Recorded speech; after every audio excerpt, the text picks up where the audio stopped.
શરૂઆત બાળકોને મોબાઈલ આપતા પહેલા સાવધાન 5 વર્ષની એક બાળકી મોબાઈલ લઈને રમી રહી હતી ત્યારે જ મોબાઈલમાં બ્લાસ્ટ થયો મોબાઈલ ફાટ્યો જેના કારણે બાળકીના હાથ અને ચહેરા પર અતિ ગંભીર ઈજા પહોંચી છે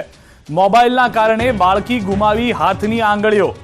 અંગૂઠો અને 4 આંગળી મોબાઈલ બ્લાસ્ટથી કપાઈ ગઈ છે ડાબા હાથમાં અંગૂઠો આંગળીઓ કપાઈ છે જમણા હાથનો પણ અંગૂઠો કપાઈ ગયો છે ઘટના રાજસ્થાનના બાડમેરની છે અને ઈજાગ્રસ્ત બાળકીને હાલ સારવાર માટે ડીસા લાવવામાં આવી છે મોબાઈલ બ્લાસ્ટથી માસૂમ બાળકીના શરીર પર એટલી ગંભીર ઈજાઓ થઈ છે એટલી હદે શરીરમાં ઈજા થઈ છે કે વિચલિત કરી નાખનાર દ્રશ્યો અમે આપને સીધા જ દેખાડી શકીએ એમ નથી હચમચાવી નાખી એવી આ ઘટના છે કારણ કે આજકાલ દરેકને બાળકના હાથમાં મોબાઈલ આપી દેવાની આદત છે પરંતુ આ આદત બાળકને થોડી વાર છાનું રાખવા માટે થઈને હાથમાં મોબાઈલ પકડાવી દેવો ઘાતક સાબિત થઈ શકે છે।